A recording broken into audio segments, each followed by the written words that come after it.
ሾው ስፒድ የኢትዮጵያ ስትሪም ማድረጉን ጀምሯል። ስለዚህ በርካታ ኢትዮጵያውያን ላይቭ ላይ እየተከታተሉት ይገኛሉ። አሁን ላይ ልክ እንደጀመረ እንደምትመለከቱት 52000 ሰዎችም ላይቭን በቀጥታ እየተመለከቱት ይገኛሉ። እናንተም ይህንን መረጃ የምታዩ ዩቲዩብ ላይ ሄዳችሁ ሾው ስፒድ ብላችሁ በቀጥታ ገብታችሁ መመልከት ትችላላችሁ። ስለዚህ እናንተ ስታዩት ስንት ሰው ሰላም ሰላም፣ ውድና የተከበራችሁ የዚህ ቲቪ ቤተሰቦች እንዴት ናችሁ? ሰላማችሁ በዘት ተረፍረፍ ይበልልን። እንግዲህ ወንድማችን ሾው ስፒድ ወደ ኢትዮጵያ ከመጣ በኋላ እንግዲህ ኢትዮጵያ ላይ ምን ገጠመው የሚለውን ሁሉንም በእያንዳንዱ እናያለን ማለት ነው። እዚህ ጋር ጆን ዳንኤል እና አዶናይ ታረቁ። በጣም ደስ ይላል። ተቃቀፉ፣ ታረቁ። አዶናይ እኮ በጣም የዋህ ልጅ ነው። እንዲሁም አዶናይ ምን አይነት ነገር እንዳደረገ እንግዲህ ሁላችሁም አይታችኋል። በጣም ስለ አዶናይ እንግዲህ ነሆምም ይሄው እየተናገረ ይገኛል። አዶናይ በጣም ምርጥ ኢትዮጵያዊ፣ እንደ አዶናይ አይነት ኢትዮጵያዊ ፈጣሪ ያብዛልን እንላለን ሁላችንም። የእውነት በጣም ነው ደስ ያለን። ሁላችንንም አዶናይ የሰራው ስራ አስደስቶናል። ለራሱ ዜጋ ለኢትዮጵያዊ ሲደግፍ ለዚህ ልጅ ብዙ ነገር ሲያደርግ አይተናል ማለት ነው። አዶናይ በጣም ሁሉም የተደነቁበት እንደ አዶናይ ያለውን ቅን ልቦች ፈጣሪ ያብዛልን ያሉበት ነው ምሽት ነበረ በትላንትናው ዕለት ማለት ነው። ብዙዎቹ አድናቆታቸውን እየገለጹ ይገኛሉ ለአዶናይ ማለት ነው። በጣም ያሳዘነንና ያሳፈረንም እንደ ሀገርም የተዋረድንበት ነገርም ደግሞ አለ። ምንድነው ካላችሁ አንድ ቲሸርት እንግዲህ በጣም በሚያሳፍር ሁኔታ ማለት ነው ህዝብ ፊት እንግዲህ እንደ አገር አዋርደውናል። ምክንያቱም ኢትዮጵያን እንዲያጭበርባሪ ናቸው፣ ሌባ ናቸው፣ ገንዘብ እንዲወዳሉ ምናምን እንድንባል ነው ሀገራችንን በቆሻሻ እንዲያስጠሩ ነው ያደረጉት እነዚህ 1 2 3 ሰዎች ማለት ነው። የሆነ እስከርባ አይታችኋል፣ ነጠላ ነገር በስንት እንደተሸጠለት። እንዲሁም አንድ ቲሸርት ደግሞ በ6000 ስትል ሰው ሁሉ ድንግጥ ነው ያለ እና አንድ ቲሸርት እንግዲህ በ6000 ቢያንስ እኔ እሷን ብሆን እንደውም ምንድን ነው የምታደርጊ አንቺ ብትሆኝ ያዚቲ ብትሉኝ ይሄንን ቲሸርት ነጻ ሰጠዋለሁ ልክሰር እኔ። ምክንያቱም እኔ ነጻ ከሰጠውት የኢትዮጵያ ሕዝብ እንዳለ እሷን ያደንቃታል። ምን አይነት ጀግና ልጅ ናት፣ ምን አይነት ጎበዝ ናት፣ አገራችንን አስከበረች፣ ደግነቷ ማንነቷ ተብሎ ሕዝብም ከሷ ይገዛታል። እንደ ማስታወቂያም ነው ለሱ ያደረገችው ነገር። የትኛውም ዜጋ ሲመጣ እሷ ስሟ የተጠራ ይሆናል። እዚህ ካሜራ ላይ አሁን በመጥፎ እንደተነሳው በደግነቷ ደግሞ ይነሳላታል ማለት ነው ነበረና በጣም ጥፋት አጥፍታለች ብዬ ነው ማስበው ልጅቷ ማለት ነው። ለማይረባ ገንዘብ መንገብገብ ጥሩ አይደለም። ስም ይበልጣል።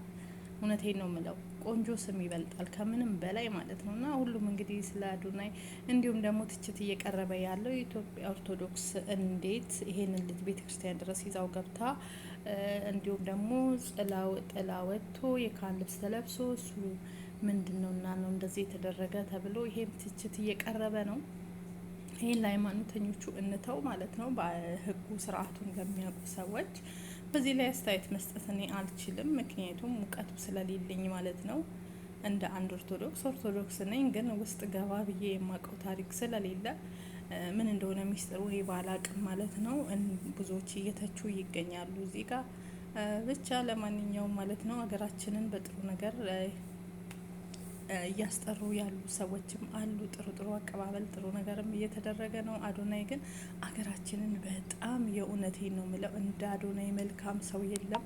አዶናይ እንግዲህ ለልጁ ሞራል ሲሆነው አይተናል ማለት ነው። በሁሉም ቦታ ላይ አይዞክ በርታ እንዳትፈራ እያለ ሞራል ሲሰጠው እያየን ነበረ። በጣም ነው አዶናይ ያስደስተን ማለት ነው። ክበርልን። እንደ አዶናይ ያሉን ኢትዮጵያዎችን ያብዛልን የእውነት እንዳንተ አይነቶቹን ያብዛልን በሉ እስኪ። እንደዚህ ማለት ለአገርና ለወገኑ ለድሀ የሚራራ ጀግና አንበሳ ወንድም። እውነት አዶናይ በጣም ብዙዎች ተደስተውበታል በሚያደርገው ነገር። እንደ ሌላው እንኳን ሱፉን ለብሶ ምናምን ፏ ብሎ ምናምን ከሱ ጋር ሊያነጅብ አልፈለገም እንዳያችሁት። በቃ እሱ ምንድነው እዛ ጋር ሆኖ ለዚህኛው ልጅ ሞራን እየሆነው ነው ያለ ከመጀመሪያ እስከ መጨረሻ ድረስ ማለት ነው። ለኛ እሱን ለሚመስለው ልጅ እንደውም አሜሪካ ይዤ ሄዳለሁ የሚል ብሏል። እንዲሁም ደግሞ ሀሴት እንግዲህ በሱ ፍቅር ወድቃለች የተባለ ይሄ ልጅ ስለ ሃይማኖት ምንም አያውቅም። በነገራችን ላይ እንደምታዩት ሳም እያሉት ነው የሚነግሩት ማለት ነው። ያው ድምጹን አጥፍቼው ነው አካሄዱም ቤተክርስቲያን ውስጥ የሚያደርገው ነገርም አያውቅም። ስለዚህ እሱ ጥፋት ስለሌለበት የኛዎቹ በስርዓት ማስረዳት ነበረባቸው። እንዲሁም ደግሞ አስተርጓሚውም በስርዓት ማስረዳት ነበረበት። ጫማው ልቆ ነው የገባ፣ እንዲያውልቅ አድርገውታል።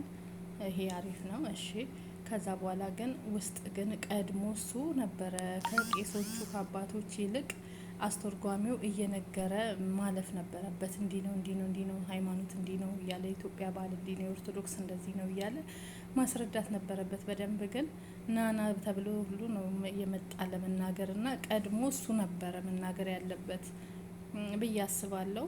ብቻ ለማንኛውም አሪፍ ነው። እንዲሁም ሲጋልብም አይተናል። ፈረስ ግልቢያ የተለያዩ ነገር ሁሉንም እያስሞከሩት ሁሉንም እያስጎበኙት ነው። ቡና ሲጠጣ ጥሬ ስጋ ሲያበሉት የተለያየ ነገር ሲያደርጉ እያየን ያለን። ያው ሀገራችንን በመልካም ነገር ስታስጠሩ ደስ ይለናል። አሪፍ ነው። አንዳንድ ግን አልባሌ ነገሮችን እንግዲህ ይሄ ቲሸርት ነው በ6,000 ብር በጣም አፍረናል ማለት ነው። ሁላችንንም ያሳፈረ ጉዳይ ነው ማለት ነው። አንድ ቲሸርት 6,000። እቺ ሴት ናት እንግዲህ ከመሸጥ ነጻ ብሰጠው። ያችንም ስከርብም እንደዛ በውድ ዋጋ ነው የገዛ። ሰዎች በጣም ደንግጠዋል። ኢትዮጵያውያን አፍረውባቸዋል ማለት ነው። በእናንተ ቅስም ያሰብራል። አሳፋሪ ስራ ነው የተሰራው ማለት ነው። እዚህ ጋር ደግሞ ልክ ኢትዮጵያ ሲገባ እንግዲህ አቀባበል እየተደረገለት ነው። ኢትዮጵያ ገባው እያለ አቀባበል፣ እንዲሁም ሀሴት እንግዲህ የፍቅር ጥያቄ ያቀረበላት እሷም ምላሿን እሺ ብላ ተቀበለች እየተባለ ይወራል። ይሄኛው ደግሞ ከጎኑ ያለውም እንግዲህ ብቻ ብዙ ነገር እያደረገና እየገፋፋው ነው እንዳለ ማለት ያ ተንኮለኛ ነው ይሄኛው ከጎኑ ያለው ልጅ ማለት ነው። በጣም ተንኮለኛ ነው። ያጋናዊ ነው ምናምን ነው እየተባለ ነው። ለማንኛውም ሀሴት እንግዲህ በሷ የፍቅር ጥያቄ ጠይቋታል እያሉ እሷም ተቀብላለች እያሉ እንግዲህ ሰዎች ብዙ ነገር እያሉ ናቸው። ለማንኛውም ማለት ነው ሀገራችንን በመልካም ነገር ለሚያስጠሩ ሰዎች መልካም እንላለን። በጣም ብዙ ነገሮችን አፍረናል። ብዙ ነገሮችንም ተደስተናል። ያፈርንበት ነገሮችም ያው እንደዚሁ አልባሌ ነገሮች መደረግ የለባቸውም።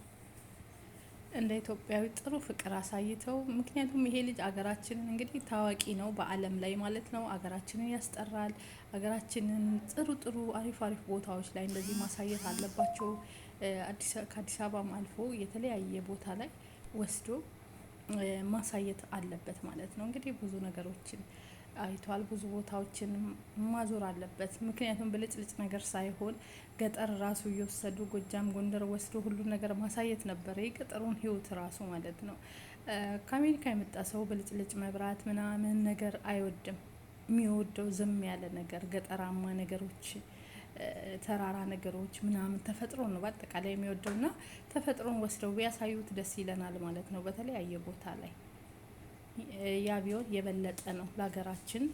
እንዲሁም ሌሎች እሱ የጎበኘበትን ቦታ መጥተው መጎብኘት፣ ምክንያቱም ከተለያየ ዓለም አገራት ስለሚታይ የእሱ ዩቲዩብ በዓለም አንደኛ ስለሆነ ብዙዎች መጥተው እንዲያዩት እድል አገራችንን ለማስተዋወቅ በነጻ እድል አግኝተናል ማለት ይቻላል። እንዲሁም መስቀል አደባባይ ላይ እንግዲህ ደግሞ ፌዴራል ፖሊስ ደግሞ እዛ ገብቶ እንግዲህ ህዝቡን በትኖታል ማለት ነው። ይሄ በጣም አሳፍሮናል። በመሳሪያ ነው ህዝቡን ሲበትን የነበረ። እሱን ከቦት የነበሩ ኢትዮጵያውያንን ሲያሳድዳቸው አይተናል። ብዙዎች ተናደናል ማለት ነው። በዚህ አፍረናል እንደ እውነት ከሆነ ማለት ነው። መደረግ የለበትም ነበረ። በፖሊስ ህዝቡን በትኑ ጥሩ አይደለም። በዚህም አፍረናል፣ በጣም ተናደናል። ምክንያቱም በቃ ይሄ ሰው ሀገራችንን እያስተዋወቀልን ያለ ዓለም ኢትዮጵያን ያያታል። በዛ ላይ ሰዎች መጥተው ለመጎብኘት ይናፍቃሉ። ይሄን ቦታ ለማየት ሰው የሰው ፍቅር እንዳለው ክብር እንዳለው ኢትዮጵያን እንዲህ ናቸው የሚለው ነገር ዝናችን ከፍ ሊልልን ይችላል ብዬ አስባለሁ። ለማንኛውም ሰላማችሁ ይብዛ። ወንድማችንም ደግሞ ስማችን እንደተከበረ በሰላም ወደ ሀገሩ እንዲገባ ሁላችንም ጸሎታችን ነው ብዬ ነው ማስበው። ምክንያቱም የሰው ሀገር ሰው ነው። በሰላም መጥቶ በፍቅር ወደ ሀገሩ እንዲመለስ እንመኛለን። አይሾስፒድ የተባለ አሜሪካዊ ዩቲዩበር የዓለምን ፖለቲካዊ ሁኔታ በብዙ መልኩ እየቀየረ እንደሆነ ይነገራል። አይሾስፒድ በብዙ መልኩ ዓለም ላይ ብዙ ያልታሰቡና ያልተገመቱ ይሆናሉ ተብለው ያልተጠረጠሩ ሁኔታዎችን ሁሉ የቀያየረ ወጣት ነው። አይሾስፒድ በቻይናና በአሜሪካ መካከል ነበረ የተባለውን የተካረረ ፖለቲካዊ ይሁን ኢኮኖሚያዊ ጉዳይ በብዙ መልኩ ያለሰለሰ ድንገት ከሰማይ ወረደ የተባለ ወጣት ነው። ዓለም ላይ በብዙ መልኩ መነጋገሪያ ሆኗል። አሁን ዓለም ላይ ብዙዎች ይከተሉታል፣ ብዙዎች የቀጥታ ስርጭቱንም ይመለከቱለታል። ወጣቱ ዩቲዩበር እንዲህ እንደዋዛ በቀላሉ አንድ ተራና ተርታ ግለሰብ አሊያ ደግሞ ቱሪስት ነው ሊባል እንደማይችልም ብዙዎች ይናገራሉ። ወጣቱ ስፒድ ዳዝ አፍሪካ በተሰኘም የአፍሪካ ጉዞው ብዙ የአፍሪካ ሀገራትን አካሎ እነሆ ዛሬ ከሰዓት ጀምሮ ደግሞ ወደ ኢትዮጵያ ብቅ ብሎ አዲስ አበባን በተለይም ፒያሳን እያስጨነቃት ይገኛል። ብዙ አድናቂዎች ከኢትዮጵያ እየተከተሉት ስፒድ እያሉ ይጮሃሉ። ከስር ከስሩ የሚከተሉ ጠባቂዎቹ ደግሞ የህዝብ ወጥቶ እላዩ ላይ እንዳይደፋ በንቃት ይጠብቃሉ፣ ይገፋሉ፣ እንዳይጠጉት ይከላከላሉ። ይህ ወጣት እንዲህ ባለው ሁኔታ በተለያዩ ሀገሮች ውስጥ ሲያመራ የአንዲት ሀገር መንግስት እጅግ በጣም በከበረ ሁኔታ ሊቀበለው ቢሞክር እንኳን ከልጁ ግላዊ ባህሪ አንጻር ለመንግስታዊ ፕሮቶኮል የማይመች እንደሆነም ይነገራል። ልጁ ምንና እንዴት እንደሚያደርግ አያውቅም። አንዱ ቦታ ይገኛል ሲባል ወደ አንዱ ቦታ ይሄዳል። ድንገት ዘሎ ማንንም ሊያቅፍ ይችላል። ይህ መለያ ባህሪ ሆኗል። ታዲያ ስፒድ ኢትዮጵያ መጥቶ ወዴት ይሄድ ይሆን? ትልቁ ጥያቄ ነው። ይህ ለኢትዮጵያ የሶሻል ሚዲያ ተጽዕኖ ፈጣሪዎችና ለወጣቱ ትውልድ ትልቅ የንቅናቄ ጥሪ ነው እየተባለም ይገኛል። በተለይ ሀገር ደግሞ ከዚህ ወጣት መምጣት ጋር ተያይዞ ብዙ ታተርፋለችና የልጁን ነገር ሀገር እንዲህ በቀላሉ ማየት የለባትም። እሱ እግሩ የረገጠባት ሀገር በብዙ ሚሊዮኖች ትታያለችና መንግስት ከአንድ ሀገር መንግስት እኩል ሊቀበለው ይገባል የሚሉ ድምጾች በርከት ብለው ይሰሙ ጀምረዋል። አይሾስፒድ ወደ አዲስ አበባ መምጣቱ የሀገራችንን ባህል መስተንግዶና የዲጂታል አቅም ለዓለም ለማሳየት ትልቅ እድል ይፈጥራል የሚሉ እጅግ ብዙዎች ናቸው። በዚህም ብዙዎች ይስማማሉ። የስፒድን ቆይታ ውጤታማ ለማድረግና የኬንያን ሪከርድ ለመስበር የሚረዱ ዋና ዋና ነጥቦች ተብለውም እንደ ምክር የተጠቀሱ ብዙ ሀሳቦች ይሰነዘሩ ይዘዋል። የኬንያው ፕሬዝዳንት ዊሊያም ሩቶ ሳይቀሩ ይህንን ልጅ እንኳን ደህና መጣ ሲሉት ተደምጠዋል። በሌላም ሀገር የሌላ አገር መንግስት እንዲሁ በቀጥታ ቤተ መንግስታቸው ድረስ አስጠርተው ይህንን ወጣት ዩቲዩበር አቅፈውት የሀገራቸውን የቱሪዝም መስክ በስፋት መልኩን እንደቀየሩም ይነገራል። ከዚህ ባለፈም ኬንያውያን ስፒድን ሞቅ ደመቅ ባለ ሁኔታ ተቀብለው ቀድሞኑ ጠንካራ የነበረ ቱሪዝማቸው ላይ ሌላ የጥንካሬ ምንጭ የሆነ ማስታወቂያ በዚህ ልጅ ሳቢያ ሰርተው አትርፈዋል። ኢትዮጵያም ስፒድ ኢትዮጵያ ሲገባ ምንና ለምን እንዴት ማድረግ አለባት የሚለውን ነገር በተመለከተም ከተሰነዘሩ ብዙ ሀሳቦች መካከል የደራሲ አሌክስ አብርሃም ሀሳብ አንዱ ነው። ደራሲ አሌክስ አብርሃም ይህንን ጉዳይ በተመለከተ እንዲህ ሲል ሀሳብ ሰጥቷል። እነ ቢቢሲና ታላላቅ ምዕራባውያን የመገናኛ ብዙሃን ለዓመታት የገነቡት የአፍሪካ ጨለምተኛ ገጽ በአንድ የ21 ዓመት ወጣት ዩቲዩበር ሲፈራርስ እያየን ነው። አይሾስፒድ ይባላል። ይህ ወጣት እውነተኛ ስሙ ዳረን ዋትኪንሰን ጁኒየር ይባላል። በመላው ዓለም በሚሊዮኖች የሚቆጠሩ ተከታዮች ያሉት ታዋቂ አሜሪካዊ ዩቲዩበር ነው። ልጁ ቀላል ሰው እንዳይመስላቸው ከእድሜው በላይ የገዘፈ ወጣት ነው። 48 ሚሊዮን በላይ ተከታይ ያለው በመላው ዓለም የሚታይ አስገራሚ ወጣት ነው። በአሁን ጊዜ ስፒድ ዳዝ አፍሪካ በሚል ፕሮጀክት አፍሪካ ውስጥ ጉብኝት እያደረገ ይገኛል። ሀገራቱም የልጁን ተጽዕኖ ፈጣሪነት ተረድተው እንደ ንጉሥ ተቀብለው በሚገባ ራሳቸውን እያስተዋወቁት ይገኛሉ። በዚህ ጉብኝት ከታህሳስ 20 2018 እስከ ጥር 18 2018 ዓ.ም ድረስ 20 የአፍሪካ ሀገራትን ለመጎብኘት ያቀደ ሲሆን ጦርነትና ሰቆቃ ያጠላባትን አህጉር በጎ ገጽታ ለዓለም በማስተዋወቅ አስገራሚ ስራ እየሰራ ይገኛል። ላይቡን የሚከታተሉ ሰዎች ቁጥርን ብትመለከቱ እንዲህ በቀላሉ የሚገመቱ አይደለም። በብዙ ትደነቃላችሁ። በብዙ ሺህ የሚቆጠሩ ሰዎች በአንድ ጊዜ የሚመለከቱት ወጣት ነው። ደቡብ አፍሪካ፣ ኬንያ ወዘተ የተቀበሉበትና ባህላቸውን፣ ወጋቸውን፣ የቱሪዝም ሀብታቸውን ያስተዋወቁበት መንገድ አስገራሚ ነው። አፍሪካ እንዲህ ናት እንዴ እስኪባል ድረስ ነው በላይቭ ዓለምን እያስደመመ የሚገኘው። ልጁ ሊጎበኛቸው ካሰባቸው ሀገራት አንዱ ሀገራችን ኢትዮጵያ አንዷናም ዋነኛዋ ናት። እውነቱን ለመናገር ይህን ልጅ በስርዓት በታቀደና ሀገር በሚመጥን ደረጃ ተቀብሎ ሀገርን ማስተዋወቅ ኢትዮጵያዊነትን ለዓለም የማሳያ ጥሩ እድል እንደሆነ ይሰማኛል። ከአንድ ያረባ የሀገር መሪ የተሻለ ተሰሚነት አለው።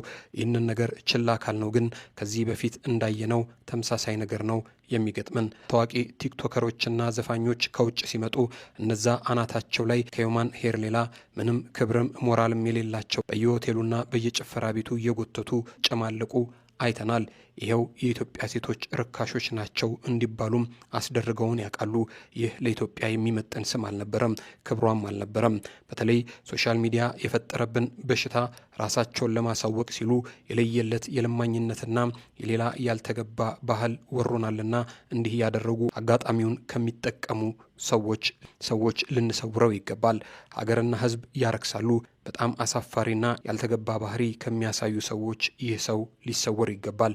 እንደውም ቢቻል እግረ መንገዱን ካልሆነ አንድም ቲክቶከርና ዩቲዩበር አጠገቡ እንዳይደርስ አድርጎ ባለችው አጭር ጊዜ ፈጣን የትራንስፖርት መንገድ በማመቻቸት ኬንያ ሄሊኮፕተር ሁሉ መድባ ስታዞረው እንደነበር ይታወቃልና እኛም ቢቻል ያንን ልናደርግለትና ቅርሶቻችንን፣ ታሪካችንን በፕሮፌሽናል አስጎብኚዎች እያስጎበኘን ለዓለም ቱሪዝማችንን ማስቃኘት ይገባናል። ልጁ ግርግር ስለሚወድ